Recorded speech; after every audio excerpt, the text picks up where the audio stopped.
La civilización sumeria, la cual se dice comenzó en aproximadamente 6000 a.C., habla sobre una raza de gigantes que gobernó a los sumerios y existen muchas representaciones de ellos. Los registros sumerios hablan sobre un rey gigante llamado Gilgamesh, quien gobernó por 126 años. Se le ve por los académicos como una figura histórica, ya que las inscripciones que se han encontrado confirman la existencia de otras figuras asociadas a él. Bienvenidos a un nuevo vídeo. Si te gusta este tipo de contenido, suscríbete a nuestro canal, es gratis. Comencemos. En el antiguo Egipto existen cientos de ilustraciones de gigantes y los registros egipcios describen a toda la dinastía de faraones ser una raza de gigantes, y cientos de sarcófagos gigantes fueron encontrados, pero las momias en ellos hace mucho habían sido saqueados. El libro del Génesis, el cual es el primero de la Biblia hebrea, del Viejo Testamento, nos cuenta la historia de una antigua raza de gigantes llamada Nepilín. La historia de los gigantes Nepilín es muy elaborada en otro manuscrito antiguo, el libro de Enoc. Aparentemente, los vigilantes, que eran ángeles caídos, se aparearon con las mujeres de la tierra, y como resultado, los gigantes Nepilín nacieron. Sabemos que estos antiguos manuscritos describen el gran diluvio y una inundación masiva, que según datos científicos sí pasó. Si la inundación bíblica es real, ¿podrían los gigantes Nepilín serlo también? ¿Existieron los gigantes? Es una de las preguntas más inquietantes del género humano, y hay relatos que aseguran que alguna vez la Tierra estuvo poblada de seres de dimensiones enormes. Esta nota ofrece un repaso de las teorías sobre el tema, desde las más legendarias hasta las más científicas.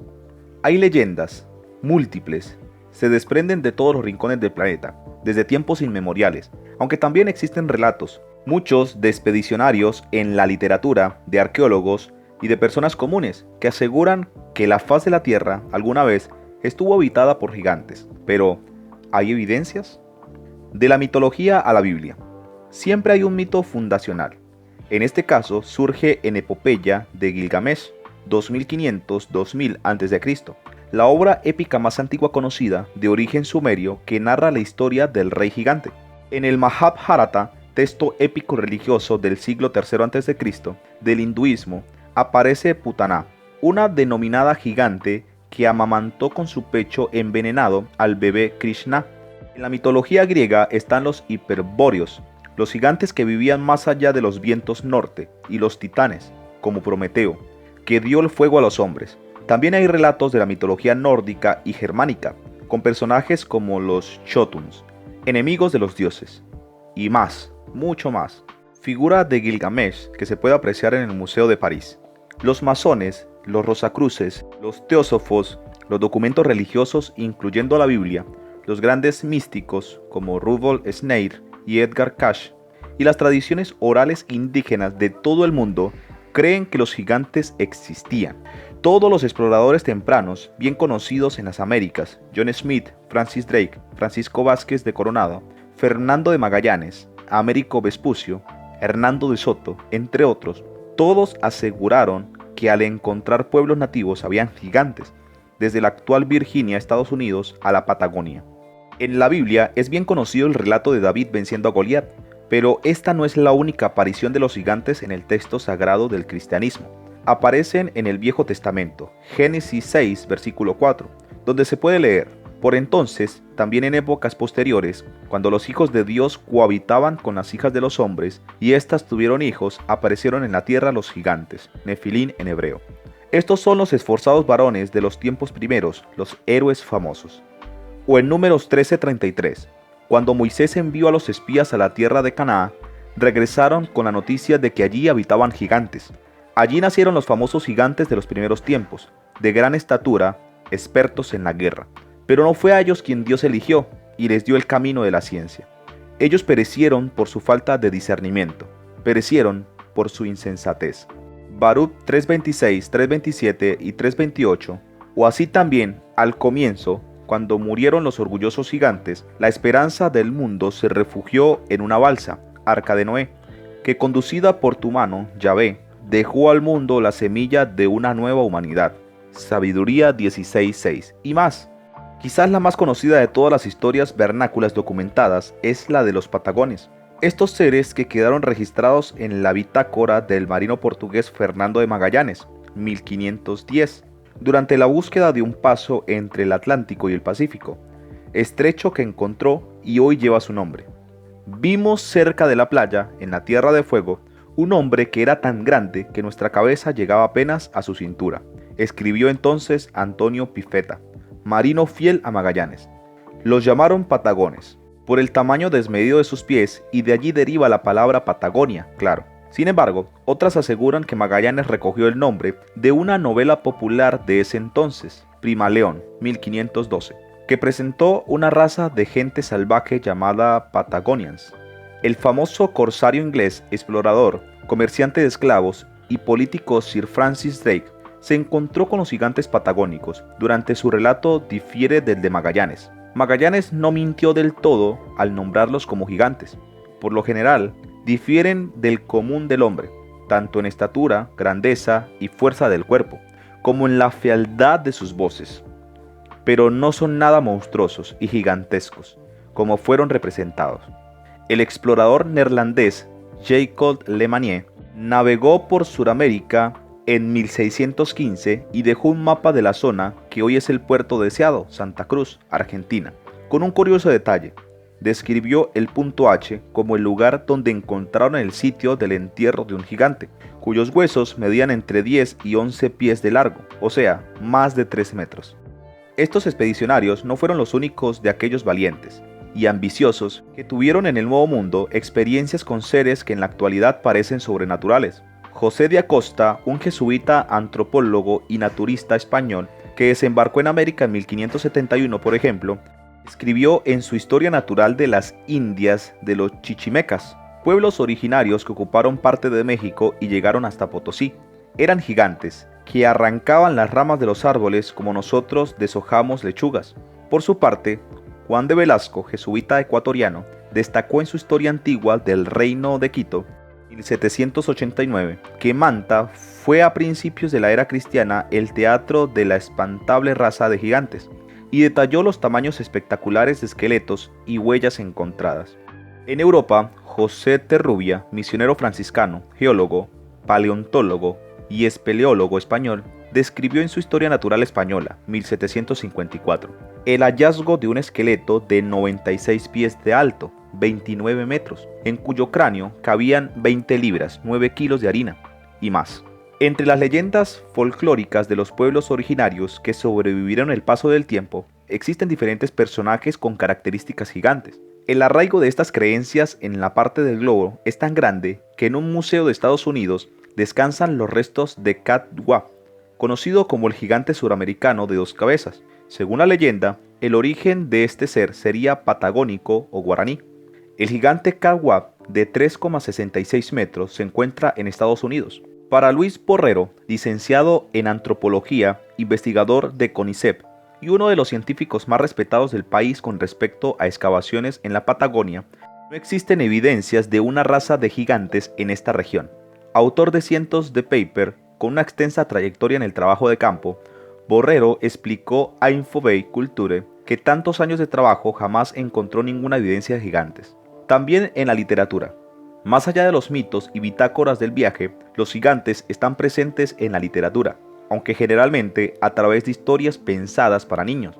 Existen muchos relatos clásicos, como Yap y las habichuelas mágicas, que si bien tienen varias versiones, todas tienen en común que al ser plantadas, crecen hasta llegar al castillo de un gigante. U otra similar, Yap el cazagigantes, llevadas al cine por Bryan Singer en 2013. Quizás el autor que más ficcionalizó el tema fue Francis Rabelais, escritor francés del siglo XVI, quien en 5 libros realizó una sátira lasciva sobre Gargantúa y Pantagruel, padre e hijo, respectivamente, aunque el tamaño de los personajes varían según la necesidad de la trama. Ilustración de Gargantúa, por Gustave Dore. El Amadís de Gaula, editada en 1508 en España, es considerada una obra maestra en literatura medieval fantástica y el más renombrado libro de caballería.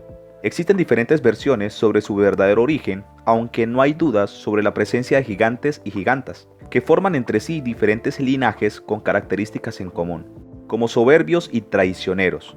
Practican el incesto y usurpan reinos para raptar doncellas, por lo que son enemigos perfectos para los caballeros cristianos.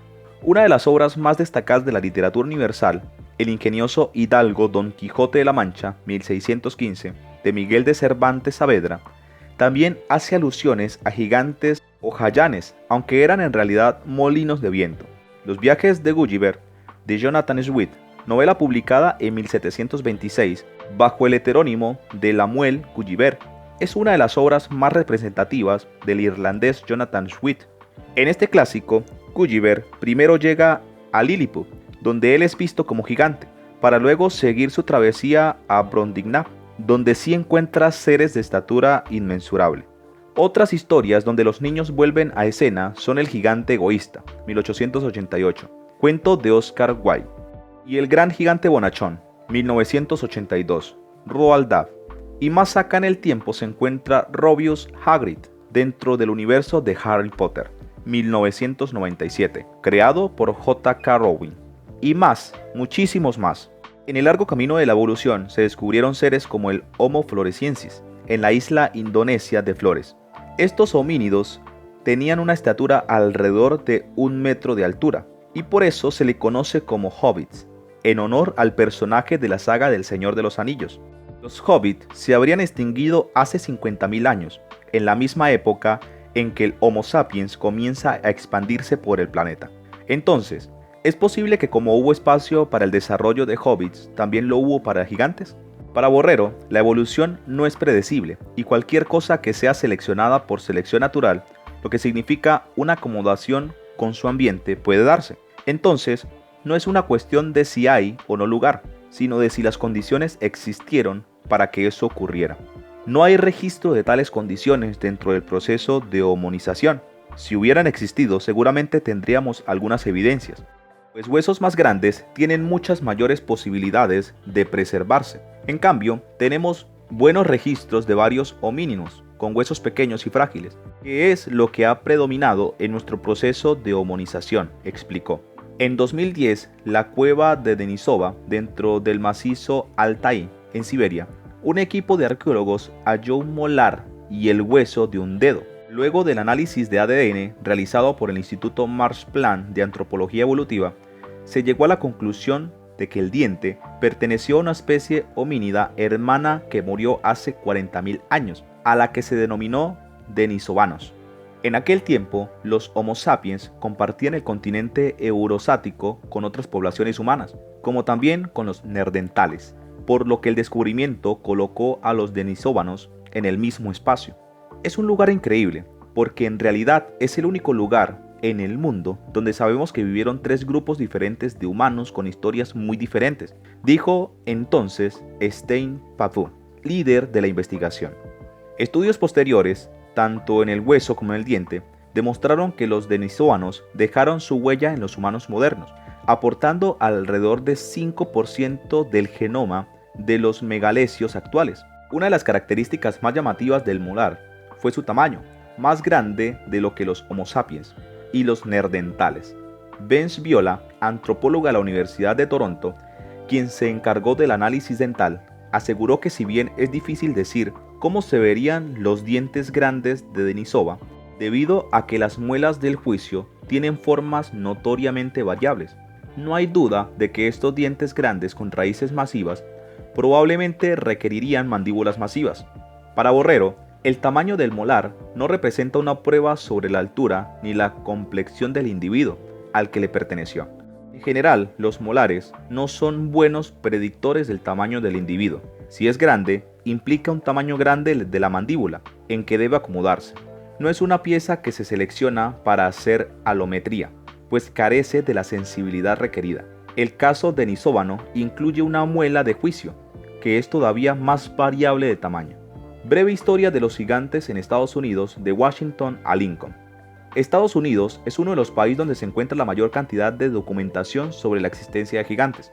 Una de las historias iniciáticas involucra a George Washington, cuando todavía era general de la corona británica durante la Guerra Franco-India 1754-1763. Washington estuvo al frente de la construcción del fuerte London para proteger a los pobladores de ataques de indios gigantes que eran muy comunes. Cuando cavaban para colocar los cimientos, descubrieron una serie de esqueletos que Washington reportó que poseían una altura superior a los 2 metros. Por otro lado, existe documentación de que Abraham Lincoln, otra figura emblemática del país norteamericano, nombró la presencia de gigantes en la zona durante una visita a las cataratas del Niágara, cuando aún era congresista. Cuando Colón llegó al continente, cuando Cristo sufrió en la cruz, cuando Moisés llevó a Israel a través del Sinaí, cuando Adán nació de la mano del Creador, como entonces, el Niágara ya rugía aquí. Los ojos de la especie extinta de los gigantes, cuyos huesos descansan en los montículos de América, han apreciado el Niágara, como nosotros lo hacemos ahora. El Instituto Smithsoniano, hoy administrado y financiado por el gobierno de los Estados Unidos, surgió a partir de una donación del científico británico James Smithson, quien nunca pisó Estados Unidos, para crear una fundación para el aumento y difusión del conocimiento entre los hombres. En la primera mitad del siglo XIX, hoy es una reputada institución con más de 20 museos que recorren no solo la historia del país del mundo, sino el desarrollo de la humanidad, como en su entorno natural. En su primera gran publicación en 1848, existe una recopilación de los túmulos distribuidos por todo el país, que estaban siendo destruidos por los nuevos habitantes europeos. El trabajo de Ephraim Swift y Edwin Davis nunca menciona la existencia de gigantes, pero sí hace una revelación. Aquellas construcciones no pertenecían a ningún pueblo originario conocido, sino que se remontan a la prehistoria, anteriores a los nativos americanos. Los túmulos, algunos son estructuras de pirámides planas, son sitios ceremoniales y religiosos, que se asemejan a pequeñas colinas aplanadas y se encuentran dispersos a lo largo de todo Estados Unidos. John Wesley Powell, famoso explorador, geólogo y fundador de Breaux de Etnología, como Cyrus Thomas, director de la División de Exploración de Montículos, ahondaron en la historia de los verdaderos fundadores que no habían sido nativos, sino una raza ya perdida. Los avances, las excavaciones y hasta documentación de esta época desaparecieron con la llegada de Alex Litka, un antropólogo checo conocido por formular la teoría de que todas las razas humanas tienen un origen común. Litka era un defensor del movimiento eunésico, una rama del darwinismo social, que pregonaba la mejora de los rasgos hereditarios humanos a través de la selección de la pareja procreativa, dejando de lado a aquellos que no tenían ciertas características, como el color de piel y el grupo social. El jefe del Smithsonian, el Dr. Litka, era un racista que no creía en los gigantes y se burlaba de cualquiera que lo hiciera. De hecho, ignoró todos los informes de los científicos Smithsonian que habían abierto montones de montículos de entierro en América en décadas anteriores. Sin embargo, Litka había demostrado que todo descubrimiento, por más aval científico que tuviese, no significaba necesariamente que lo convirtía en verdadero. A fin de cuentas, nadie quiere, ni quería, hacer el ridículo. En todos los periodos de la época que se desarrolló alguna noticia relacionada con la aparición de esqueletos gigantes o artefactos precolombinos desconocidos, los textos finalizan con la visita de investigadores del Smithsonian, quienes se llevaron la evidencia para dar un veredicto, que siempre era negativo. Todo era un montaje, para una humorada arqueológica o simplemente un error de interpretación de los descubridores. Toda esa evidencia, todos esos errores, en la actualidad no pueden encontrarse en ninguno de los más de 20 museos del instituto. La postura oficial es que los reportes constituyen una colección de engaños, restos de animales sin identificar, errores en las mediciones y casos raros de acromelagia y gigantismo pituitario, explicó Vieira. Y agregó: no creo en las conspiraciones académicas, pero la filtración académica se puede ver en los debates respecto a la barrera Clovis, por ejemplo. Los Clovis fueron, hasta ahora, los antecesores de los nativos norteamericanos, y habrían habitado esa parte del mundo de 12.900 a 13.200 años atrás. A menudo los científicos que proponen nuevas teorías están acusados de falsificar los resultados o ser incompetentes, dijo. Los periódicos de la época también reflejaron en sus páginas este extraño fenómeno, desde los más grandes como The New York Times, a pequeñas publicaciones de ciudades en desarrollo, o hasta pueblos publicaron relatos e historias sobre excavaciones y descubrimientos, una selección breve de algunos casos. Uno de los primeros registros sobre el esqueleto gigante se produjo en el desaparecido de Wilkes, el 12 de abril de 1883, donde se aseguraba que el Mr. John Elmer, empleado de Breaux Etnología del Smithsoniano, exploró un montículo en el Bristol, Tennessee. En él encontró, entre otras cosas, un esqueleto gigante de un niño. En el North Otago Times el 23 de julio de 1884. Se narra la aparición de un esqueleto de casi 3 metros, en un entierro grupal junto a otras 7 personas de estatura normal, en la que por su posición se concluía que el gigante había sido un rey. North Otago Times. Uno de los casos más controversiales se publicó en el The World el 7 de octubre de 1895, donde se reporta el hallazgo de una momia en San Diego, como el cadáver del hombre más alto que jamás haya vivido, con una estatura de 2,7 metros. Otro experto del Smithsonian, el profesor Thomas Wilson, analizó los restos y lo dio por válido. En su momento, habían pagado $500 por la momia, el equivalente a más de 14.000 en la actualidad. Si existieron gigantes, entonces hay un problema con la teoría de la evolución y los científicos no quieren admitir que algo en la Biblia es exacto. Es religión versus la ciencia, y ambos lados están atrincherados en su pensamiento. La religión tiene verdad en ella, y distorsión y error en ella. La ciencia tiene verdad, pero limitación y error. Creo que la respuesta está en el medio, finalizó el cazador de gigantes Vieira. Cuéntanos tu opinión en la cajita de comentarios. Si el vídeo te ha gustado, dale like, suscríbete y no te olvides darle a la campanita para que no te pierdas próximos vídeos como este. Hasta la próxima.